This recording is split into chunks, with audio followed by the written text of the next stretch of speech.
Bienvenue dans un nouvel épisode de Soluble. Aujourd'hui, je m'intéresse à ces animaux qui picorent dans les jardins et qui pondent des œufs délicieux et on va voir qu'ils ne sont pas avares en solutions écologiques et plus encore. Bonjour Manuela Leduc. Bonjour Simon. Tu es une éleveuse de poules d'ornement en Indre-et-Loire où tu as fondé en 2020 le Haut de Montmartre. C'est ton élevage de poules de race ancienne et locale.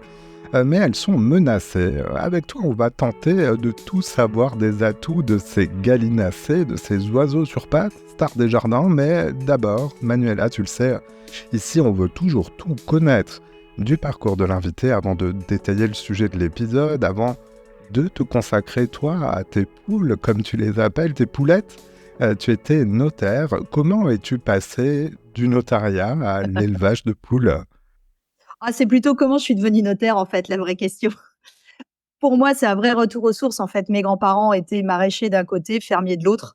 Donc, en fait, j'ai toujours grandi les mains dans la terre et avec mes bottes.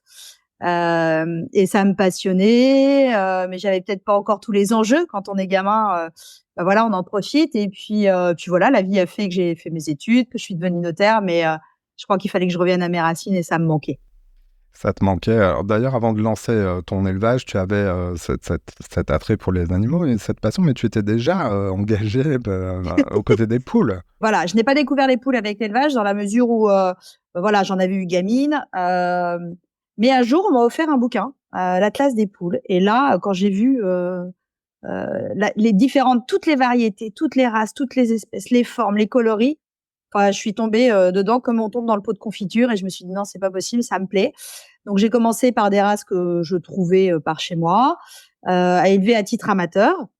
J'ai pas forcément commencé par les plus faciles, parce que j'ai commencé par les chabots, qui sont une race un peu compliquée à élever, mais tellement jolie, toute petite. Et puis voilà, à force de rencontrer des gens en expo, d'y aller, de voir de nouvelles races, et petit à petit, on en a de plus en plus, de plus en plus. Je suis restée amateur pendant plus d'une dizaine d'années, presque 15 ans. Et puis, avec toujours l'idée de franchir le cap à un moment ou à un autre. Allez, j'en viens donc à ceux qui t'occupent à temps plein à ton travail d'élevage. Nous sommes dans un podcast de solutions et nous allons donc être très concrets. J'aurai aussi des questions pratiques dans une seconde partie de l'épisode, mais pour commencer, décris-nous un peu ton élevage. On parle de poules d'ornement et de races anciennes. Qu'est-ce que quoi ? Alors, ce qu'on appelle poules d'ornement, ce sont souvent des poules plus petites, qui sont de toutes les couleurs avec des formes un peu originales ou des crêtes particulières, des qui n'ont pas de queue, des qui ont un pétard sur la tête. Donc ça, c'est la partie ornement. Moi, que j'aime bien parce que c'est souvent des poulettes plus petites, donc plus faciles à avoir dans les petits jardins, parce qu'on adapte la taille des poulettes et le nombre à la taille du jardin et non l'inverse. Et donc ça, alors elles pondent toutes. Ça, c'est vraiment le truc que je veux dire, parce que des fois on me dit je veux pas de poules d'ornement parce que ça pond pas, mais si elles pondent, simplement, heureusement pour elles, des œufs proportionnels à leur taille, c'est quand même mieux. Et donc j'ai cette partie purement d'ornement, et puis j'ai une partie de races plus classiques, nos races anciennes de ferme que je connaissais, mais c'est vrai que c'était pas forcément les poules vers lesquelles j'allais. Et quand je me suis rendu compte que sur les 46 races en France reconnues de poules, il y en a 45 qui sont à effectif réduit. Je me suis dit qu'il était grand temps de faire quelque chose. L'ours blanc, c'est bien, mais on a un boulot énorme à faire. Oui, parce que je le disais dans l'introduction, elles sont menacées, ces races anciennes, elles sont menacées parce qu'elles ont peu de reproduction finalement, elles ont été un petit peu délaissées. Pourquoi ? Alors, elles ont été délaissées lorsqu'on a créé la poule rousse. L'homme s'en est encore mêlé, a créé une poule hybridée qui fait 350 œufs en 18 mois et qui est en gros faite pour être mangée au bout de 18 mois. Et ça date des années 50-60, la productivité à outrance. Ça a sonné le glas de nos races anciennes. Par exemple, la coucou de Rennes, il a fallu monter un conservatoire des races dans les années 80 à Rennes pour sauvegarder la race. Aujourd'hui, dans nos races anciennes françaises, la seule qui n'est pas menacée, c'est la poule de Bresse. Et la poule de Bresse, pourquoi elle n'est pas menacée ? Parce qu'on la mange. Oui, parce que les poules dont on parle sont non pas pour fonction d'être mangées, mais plutôt domestiquées, d'être des compagnons du jardin. Et plus encore, ton élevage est basé en France, non loin de la ville de Tours. C'est dans le 37, le département de l'Indre-et-Loire. Tu as donc à cœur de vouloir préserver ces races anciennes. Tu as des centaines de poules. Oui, au meilleur de la saison, je peux avoir jusqu'à 300, 400, 500 poulettes. En fait, je produis vraiment de façon artisanale, c'est-à-dire que je respecte la nature et le bon vouloir de ces dames. C'est-à-dire que quand ça pond, ça pond. Quand ça pond pas, ça pond pas. Il n'est pas question de les mettre sous lampe. Il n'est pas question de les doper pour qu'elles pondent plus. Donc, en fait, je commence ma saison quand elles veulent bien pondre, donc février, mars.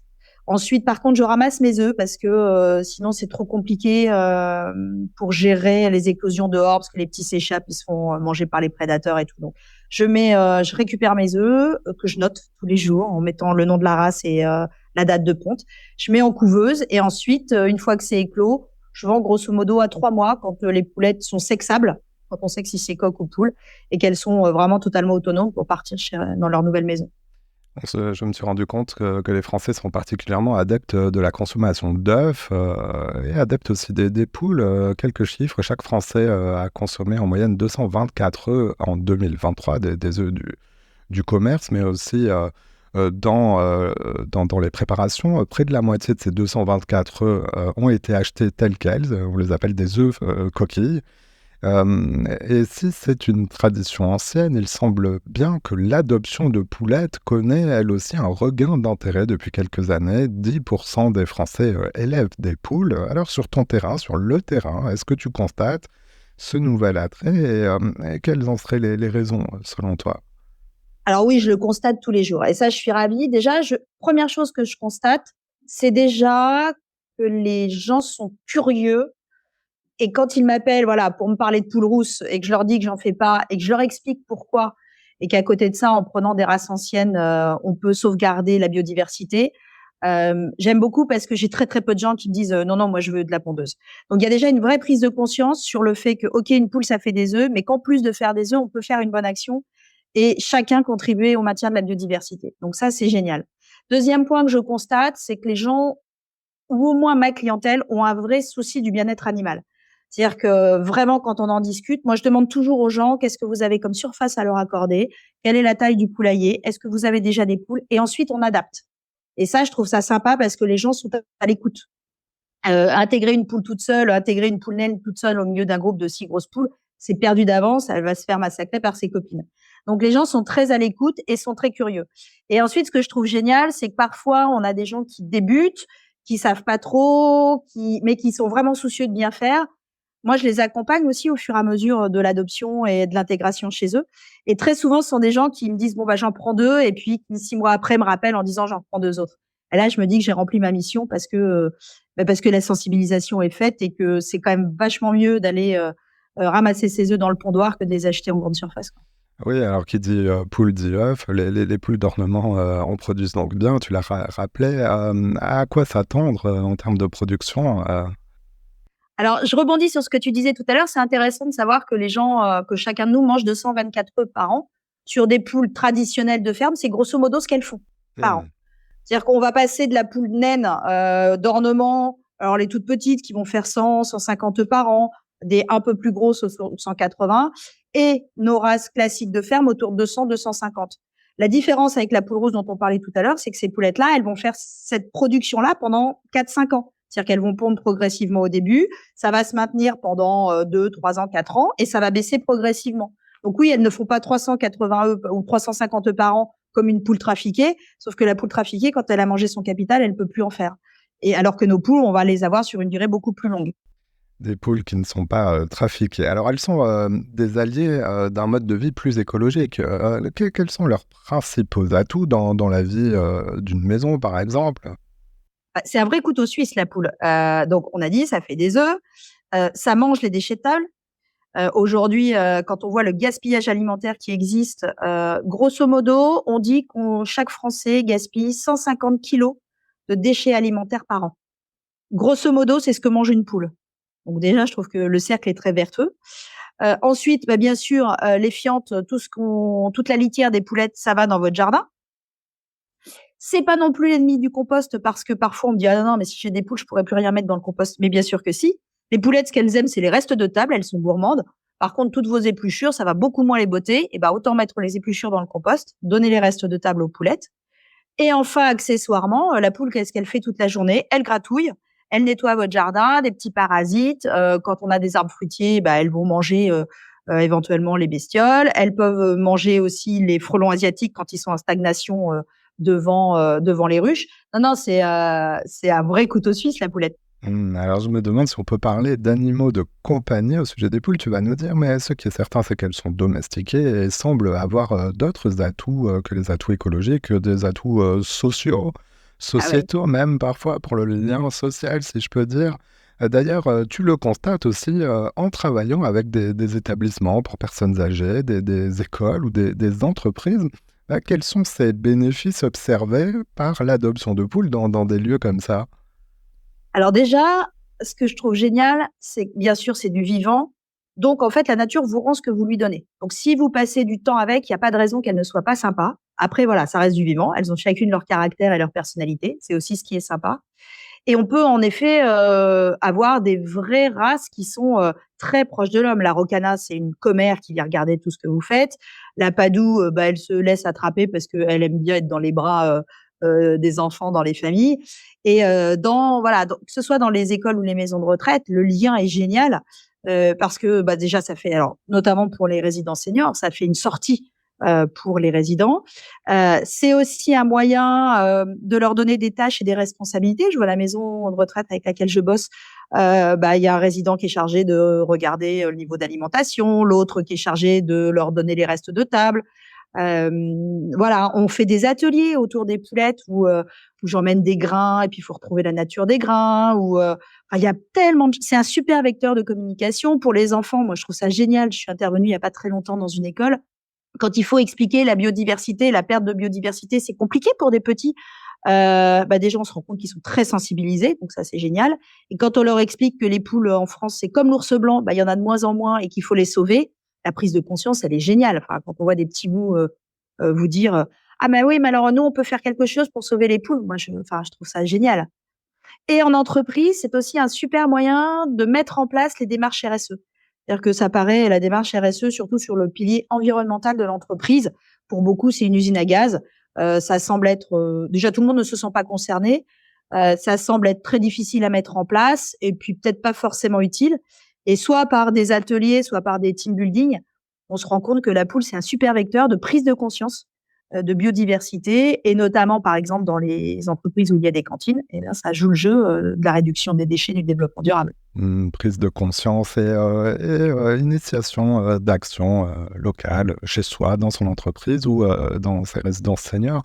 Parlons des questions pratiques qui vont intéresser celles et ceux qui souhaitent se lancer et adopter donc des poules. Je vais te demander des conseils très concrets sur le budget, sur les équipements nécessaires, mais d'abord une évidence, il faut un extérieur, mais est-ce que c'est forcément un jardin? Je veux dire, est-ce qu'il faut forcément un sol avec de la terre? Oui, il faut un sol avec de la terre. Une poule, qu'est-ce que ça fait à longueur de journée? Ça gratte, ça crotte, ça mange. Donc en fait, oui, il lui faut de l'herbe, il lui faut. Et quand il y a plus d'herbe dans un poulailler, c'est qu'en fait il y a trop de poules, c'est surpeuplé. Donc ça, c'est vraiment des choses à regarder. La nature, c'est du bon sens et de l'observation. Alors, quel est l'espace nécessaire pour assurer le bien-être de ses propres poules? On dit sur des poules de grande race, on dit, allez, on va dire une quarantaine de mètres carrés, entre 20 et 40 mètres carrés. 40 mètres carrés, c'est l'idéal. Pourquoi? Parce que justement, qu'est-ce que fait une poule? Comme on l'a dit tout à l'heure, ça gratte, ça crotte, ça mange. Et pour éviter le parasitisme, puisque à un moment, si elle a trop peu d'espace, elle va être voilà à même la terre battue ou quand il pleut, quand il fait des temps comme actuellement, ça va être de la gadoue. Donc plus elles ont grand, mieux c'est. On va partir sur allez 40 mètres carrés, c'est l'idéal pour des grosses. 40 mètres carrés pour des grosses. Un abri, un poulailler est indispensable, mais quelle est la fonction concrète du poulailler? Alors 2 fonctions concrètes du poulailler. Un, leur permettre de dormir à l'abri. Alors à l'abri des prédateurs et puis à l'abri du mauvais temps. Je suis pas super exigeante dans la taille du poulailler parce que la nuit, les poules, elles dorment toutes serrées les unes contre les autres. Je vais être un peu plus exigeante parce qu'aujourd'hui, avec toutes les menaces de grippe aviaire ou quand vous avez un copain qui vient avec un chien, si vous devez enfermer vos animaux, il faut quand même qu'elles aient de la place. Donc, il y a 2 types de poulaillers. Il y a le poulailler qui est qu'une partie nuit, où elles rentrent, et il y a le poulailler où il y a la partie nuit et la partie grillagée. Je suis plus partante de ce type de poulailler parce que ça permet de les enfermer s'il y a un souci de maladie ou quoi que ce soit. Mais c'est sûr que si elles ne passent leur temps dans le poulailler que pour dormir, elles n'ont pas besoin de grand. Il faut toujours raisonner en se disant je peux éventuellement devoir les laisser enfermer. On parlait tout à l'heure des déchets alimentaires, des biodéchets, ceux de la maison. Que faut-il prévoir pour l'alimentation des poules? Alors l'alimentation, une poule, ça reste un animal omnivore, donc qui mange de tout. Néanmoins, donc bien sûr les restes de table et quand même des graines, un mélange, pas uniquement du blé, pas uniquement du maïs, mais plutôt un mélange équilibré. Ce que je conseille aussi, c'est plutôt des mélanges concassés parce qu'il y a beaucoup moins de gaspillage et au moins si vous avez des grosses poules et des petites poules, tout le monde mange pareil. Donc ça c'est bien. Et puis de temps en temps un petit peu de vitamines. Là on est à la période où c'est la mue, donc ça leur tire un petit peu sur la couenne. Elles sont pas très très jolies. Donc, pour les aider, les rebooster un petit peu de vitamines dans ces périodes-là. Et la cerise sur le gâteau, c'est les petits, tout ce qui est verre de farine, choses comme ça, pour les apprivoiser et pour les imprégner, pour qu'elles aient envie de venir vous voir. Ça, c'est génial comme gourmandise et comme friandise. Côté entretien, quelles sont les étapes indispensables pour bien s'occuper de ces poules? Alors, sans rentrer dans les détails, mais c'est quand même un engagement. Est-ce que Ah c'est oui. très prenant? Alors non, c'est pas très prenant. Parce qu'une poule, elle peut rester 2 jours. Alors, elle peut rester 2 jours sans voir de l'humain. Après, quand on part en vacances une semaine, il faut que quelqu'un passe parce que ça, c'est impératif. Elles peuvent renverser leur gamelle d'eau au bout d'une journée. Mais au niveau d'entretien, en fait, ce que je conseille surtout, c'est pas de paille, mais des copeaux qui permettent un entretien beaucoup plus facile du poulailler et puis qui absorbent beaucoup plus les fientes de poule, qui va aussi bien dans le compost que de la paille. C'est vraiment c'est un petit entretien, mais c'est du bon sens en fait. Quand c'est sale, je peux pas dire faut nettoyer tous les jours. Faut c'est voilà, on regarde son poulailler, mais une fois encore, ce qu'on disait tout à l'heure, la nature c'est du bon sens. On regarde le poulailler, si on le trouve sale, j'imagine qu'elles doivent le trouver aussi. Voilà, être quand même proche, pas s'éloigner trop longtemps ou évidemment faire intervenir quelqu'un en son absence. Oui, oui, ça c'est important. Peux-tu nous donner des ordres de grandeur en termes de budget pour se lancer? Alors, disons pour une famille, prenons l'exemple d'un couple avec 2 enfants, un petit jardin, en ville ou dans une zone périurbaine, et donc dans le cas de poules d'ornement ou de race ancienne.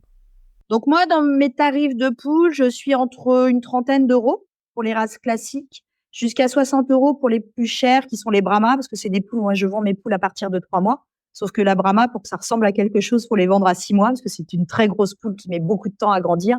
Donc moi, je suis dans un budget de 30 à 60 euros, avec pour les races rares, les races pour lesquelles il y a beaucoup, beaucoup de boulot de sélection et de recherche, je suis autour d'une quarantaine d'euros. Allez, parmi les questions qui fâchent, il y en a parfois une au sujet des voisins qui peuvent voir d'un mauvais œil l'arrivée de poules près de chez eux. Alors, chacun jugera s'ils ont raison ou pas, mais si on utilise pour cet exercice le terme de nuisance, quelle nuisance éventuelle faut-il prendre en compte avant de se lancer? Est-ce qu'on parle d'odeur, de bruit Non. peut-être? Alors, le bruit, c'est le coq. Donc, si vous n'avez pas de coq, je ne vois pas en quoi le gloussement d'une poule peut déranger. Enfin, voilà, voilà, ça va me toucher profondément. Je vois pas en quoi, voilà, une poulette fait toujours beaucoup moins de bruit qu'une mobilette ou que la tondeuse.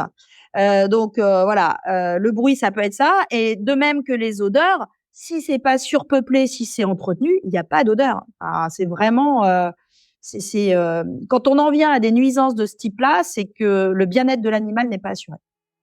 Alors, elles ont que des avantages et on sent ton attachement aussi à ces poulettes. Manuela Leduc, tu es fondatrice de l'élevage Le Haut-Montmartre. C'est à Clairet-les-Pins, en région Centre-Val de Loire, près de la ville de Tours. Je mets le lien de ton site internet dans la description de cet épisode. Peut aussi prolonger cet intérêt pour les poules en te lisant, te retrouvant en librairie avec ton livre Oh les poulettes. C'est un bel ouvrage paru aux éditions de Boré. Je mets aussi les références dans la description. Merci Manuela d'être passée dans Solub. Merci d'être passée dans cette émission.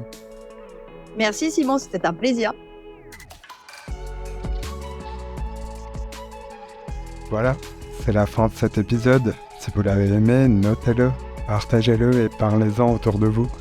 Vous pouvez aussi nous retrouver sur notre site internet, c'estsoluble.media. À bientôt.